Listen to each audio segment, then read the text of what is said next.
people like me. You need people like me so you can point your fingers and say, that's the bad guy. That's the bad guy. That's the bad guy. That's the bad guy. That's the bad guy.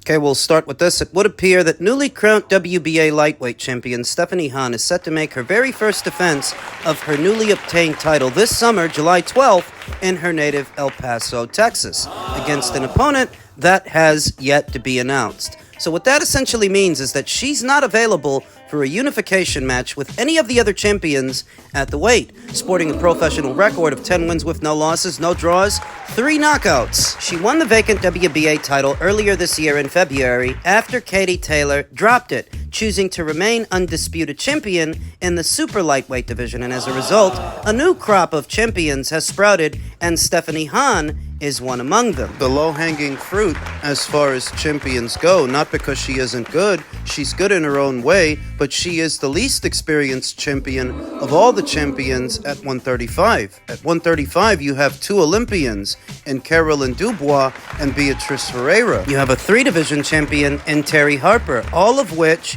have more experience in one way, shape, or form than Stephanie Han. So perhaps it's best that she get in a couple of title defenses of her WBA title before pursuing a fight with one of the other champions at the weight. And even then, it may not be enough. This upcoming fight is being promoted by King's Promotions, who Stephanie Han signed a promotional pact with. One of the smaller outfits based out of America, but a well-to-do outfit, good enough that they can keep Stephanie busy and keep her active, not allowing any ring rust to collect. And what this essentially means is that Stephanie is not available for any of the other champions for the foreseeable future. That, well, if she's fighting in July, she likely won't return until either fall or winter. Don't yet know who she's fighting, but I half expect that it could be Jessica Kamara of Canada. She has a lesser version of a WBA title, and because of that, she might become someone that Stephanie has to deal with at some point. That if you're not unifying titles with the other champions, this fighter may be elevated to your mandatory. Something to consider. Don't yet know who she's fighting. We'll find out as the fight date approaches, but that's the story. Stephanie Han is spoken for the foreseeable future, and if the champions, the other ones, want to unify with somebody, they're gonna have to unify with each other. Shakur saying, hey, I'll wait till September. What do you think about, Shakur saying that he would wait for the Tank fight? I see that coming from Shakur. Wait as long as he can. Wait as long as he can? Yeah. What do you mean by that? Trying to age him out. You think that Shakur will try to age Tank out? Yeah. But he ain't aging no time soon. Can add that to the list of stupid things Kenny Ellis has said on camera. Now he claims that because Shakur Stevenson is willing to wait for Gervonta Davis, that's basically him trying to age him out, when the only reason he's waiting is because you guys are making him wait. When he's calling you out and he's pressing for the fight, you come up with reasons not to fight, so that when he takes a more patient approach, you come up with a story for that. It's ridiculous. Because we know with some certainty that Gervonta wasn't going to fight him after the Lamont Roach fight. That if everything would have went to plan and he would have beat Lamont, he wasn't going to fight Shakur. He was going to fight Jake Paul. And that might still happen. The rematch is set to go down June 21st. If Gervonta Davis takes care of business, do you expect that he's going to fight Shakur after that? Because I don't. I think they're going to revisit that arrangement that they had with Jake Paul because it pays more money. I don't think that fight is ever going to see the light of day. I never have. But addressing the accusation, that Shakur is trying to age out Gervonta, that's not possible because he's not the one in charge. He's not the A-side. Gervonta Davis could have had this fight whenever he wanted. He could still have this fight whenever he wants. It's not up to Shakur to age him out. It's just more spin from Kenny Ellis, who has a penchant for saying stupid shit. Every time I see an interview with this guy, he's always saying something stupid. The fact of the matter is, I'm not holding my breath for Gervonta Davis to fight Shakur Stevenson, but it's a story that's out there, so I guess I have to address it. But for me, it's just more of the same. It's always the same thing with these guys. Yet another reason why the American boxing scene is dying on the vine, it's because the American fighters won't fight each other. For some reason or another, Shakur Stevenson won't fight Keyshawn Davis because they're bosom buddies. They both want to fight Gervonta, but Gervonta doesn't want to fight either of them. And the podcasters, many of them, won't pressure Gervonta to fight Shakur because they make money off the Discord. They make money off the feuding factions of fans. They don't make money from the finality of a fight. Because once they fight,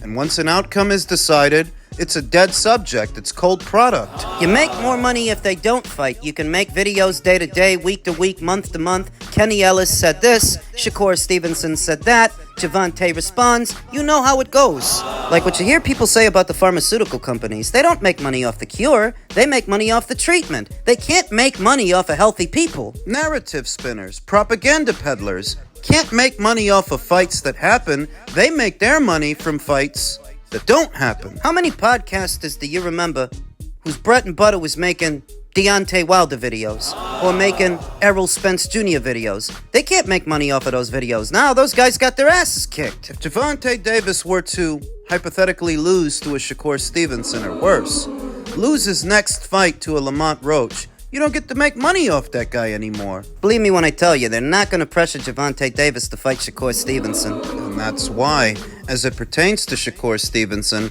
Oscar De La Hoya took to his social media yesterday and said, after all the shit talking, Shakur Stevenson has pulled out of the Zepeda fight. To which Shakur Stevenson responded, is that what they told you? Turkey promised me a number, and now he's going way back on that number that he promised me and sending his towel boys to run me the info instead of telling me straight up what he's trying to do. I don't bow down to nobody, Mr. De La Hoya. Now, let's negotiate. Shakur continued, oh yeah, and I'm not done negotiating because one thing about it, I'm the champ. So whether the fight gets done with these people or not, I'm still stepping on dude, but the fight will be made next. The crazy thing is on my soul, I would cook this dude so badly. It's a mismatch. I want this fight so bad that these dudes want to take advantage of me by giving me way less than I got for Padley, just because they know how bad I want it. Well, maybe you got paid too much for Josh Padley. Did you ever consider that? And did you ever consider what I say all the time? If the fighters have it their way, they never go backwards on the money. Ever, under any circumstances. So when you get overpaid for a Josh Padley, you're expecting even more than that for a William Zepeda. Shakur continued, the fight is ordered by the World Boxing Council. I'm still world champion and ain't pulling out of anything. If we can't reach a deal, then purse bids it is. See you soon. These are just my thoughts. Go ahead. If it's true what Shakur Stevenson said, that they initially gave him one number and now they're giving him another, then I understand why he would be disgruntled. I do understand why he'd be mad. Yesterday's price is not today's price. I get it, but I also get that I'm just a boxing fan. I'm not Shakur Stevenson's manager. I'm not his accountant. I'm not here to count his money for him. And what it all boils down to is, what's your alternative?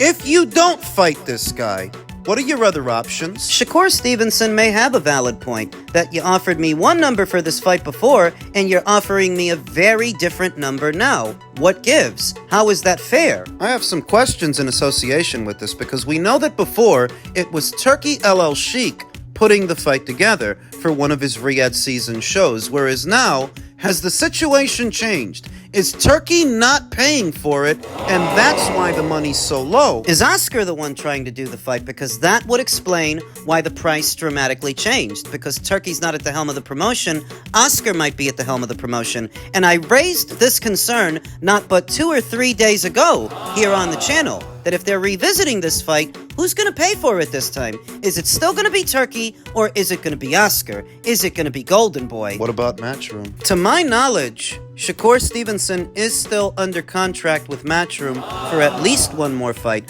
I don't know if the Josh Padley fight counted towards his existing deal, but even if it did, he should have one more fight under the Matchroom banner. So that means they're still representing him. And if this goes to a purse bid, it'll be Matchroom's bid versus Golden Boy Promotions' bid. Here's where it gets funny. I think that Golden Boy is actually more invested in William than Matchroom is invested in Shakur. At the same time, I don't think Golden Boy has as much money to put up as Matchroom. That's where it's funny. William Zepeda means more to Golden Boy than Shakur Stevenson means to Matchroom. That's just a pit stop. That's just a temporary arrangement, not a long-term arrangement. So you have to wonder that if Turkey doesn't step in and bankroll this, and if they can't make a deal amongst themselves amicably, and this actually goes to a purse bid, who wins the bid? Matchroom or Golden Boy? I don't know, but this is all starting to seem like more trouble than it's worth. Constantly revisiting this fight. I mean, it's a good fight, but it's not a great fight, and it's not so big a fight that it should be this difficult to make. William Zepeda is a very entertaining fighter, but he's not so big a name, not so big a draw, that orchestrating a fight with him should have to be this difficult. And at the same time, Shakur Stevenson. Word on the street is the number he's looking for is 6 million. That's what the rumor mill is spinning, that I guess the number he was initially given for that William Zepeda fight when Turkey was going to pay for it was something to the tune of $6 million, which I think is a lot. That's 2 times as much as he used to make on ESPN. Naturally, he still wants to make that. Anyone would in that situation, though, irrespective of sympathy. If the situation changed, the situation changed. And what it all boils down to once it does is, what are your alternatives? If you don't do this at this price, what else can you do? Because you're not going to get Gervonta Davis. You don't want to fight Keyshawn Davis. Nobody knows what the hell Lomachenko's doing or what he's going to do, and this is your mandatory challenger. One way or another, you have to fight him. Unless you're going to chuck your belt, unless you're ready to hand your belt over to William Zepeda without a fight. He's kind of stuck between a rock and a hard place. But if this is a mismatch like you say, just get rid of this guy. You're not otherwise preoccupied. I don't know, man. We'll see what happens. And as one fight week closes, another begins. Once again, it's fight week. It's fight week. This time for the 2 welterweight champions, Ennis and Stanionis. The good people at the Adams Boxing Show say, does Stanionis have a chance to pull off the big upset over Boots Ennis this coming Saturday? Talk to me. To which former champion Jamel Herring stated, Stanionis is tough, relentless, and built to test a guy like Boots. If he makes it ugly early on and drags Ennis into deep waters, he's got a shot. But if he gives Boots space, that athleticism and power could take over fast. This one's closer than people think. I made up my mind about this fight a long time ago, more so now that I realize there's not going to be a rehydration cap because there are 2 alphabet titles on the line and not just one. So let's get it out the way at the top of the week. Jaron Ennis sports a professional record of 33 wins with no losses, no draws, 29 knockouts. Where Stanionis comparatively has less than half the fights at 15-0 with 9 KOs, not as many fights, not as many knockouts, it's safe to say that Stanionis is not the same puncher that Jaron Ennis is. He's also not as active. In the last 2 years, he's only fought once. He didn't fight at all in 2023 and only fought once last year in May. The night of, it will have been approximately 11 months since Stanionis last saw action. I don't like that inactivity. And that was evident in the Gabriel Maestre fight that he had in May. He didn't look as sharp as he did, as explosive as he did when he fought Radzav Butaev more than a year before that. Stanionis looked kind of flat in the Gabriel Maestre fight. Now, I understand that because this is a bigger fight, there's an X factor. He might put on a more inspiring performance because he's facing another champion, but that doesn't just apply to him. That also applies to Jaron Ennis. Just as much, if not more than it applies to Stanionis, because it's Ennis's people that pursued this. It's Ennis's people that put this together. The other day I read an article where Tom Brown of TGB Promotions said that this fight wouldn't be happening if it wasn't for Eimantas Stanionis accepting it. That's bullshit. This fight is only happening because Matchroom is paying to make it happen, and they're paying to make it happen on Jaron Ennis's behalf. The least that Eimantas Stanionis can do is accept their offer, which he finally did. But don't forget that he could have had this fight last year. It was offered to him. And in the subsequent weeks and months that followed Eimantas Stanionis not accepting this fight, what offers have they made to unify with Boots or unify with Brian Norman, unify with Mario Barrios? Make no mistake, this fight is only happening because Matchroom wants it to happen and Jaron Ennis want it to happen. I don't like the inactivity. Coming off of an 11-month layoff and only one fight in the last 2 years, I don't like that. And then I look at the styles of the fighters. Eimantas Stanionis is a solid fighter, a good little fighter, but stylistically, he's made to order for Jaron Ennis. Eimantas Stanionis is best described as a close quarters fighter and an aggressive fighter. Not too graceful, not that light on his feet. He's not Karen Chukadzian, so he's not going to be able to give Boots the same problems as Karen Chukadzian. Stanionis is a lot more simple, a lot easier to read, easier to understand, I think, easier to work around for Jaron Ennis. Why? Because he's not going to cut angles on Boots like Chukadzian did or use pivots. He ain't got fancy feet like Chukadzian. Stanionis is going to tuck himself behind that high guard, catch and shoot until he gets close enough to let go of punches mid-range to inside. And it's going to be hard to get there because Boots is light on his feet. He is fleet of foot. He's going to create space between himself and Stanionis. And because there's no 10-pound rehydration cap in association with this fight, unlike so many of Boots' other fights, he may arrive at this one a lot fresher and a lot faster, a lot more explosive than what we've seen. In unification matches, the IBF waives that rehydration cap. That benefits Boots. The aesthetic of this fight, I think it'll be a more competitive version of the Roman Villa fight because Roman Villa, like Stanionis, is a mid-range to inside guy, an aggressive one. And I think that Stanionis is a cut above that guy. More durable than that guy and a little bit more skillful than that guy. Their methodology's too similar. You're trying to crash the pocket, get mid-range to inside, and throw hooks, throw uppercuts, throw bent arm punches. That's going to be difficult for you to do because Boots is going to be moving the whole time and walking you into counters. And he's a bigger puncher than you are. The proof is in the pudding. They share a common opponent in Thomas Dulorme. And where Eimantas Stanionis needed 12 rounds to decision Thomas Dulorme, Boots stopped him in 1 round. That's not a triangle theory. What we're gauging is power.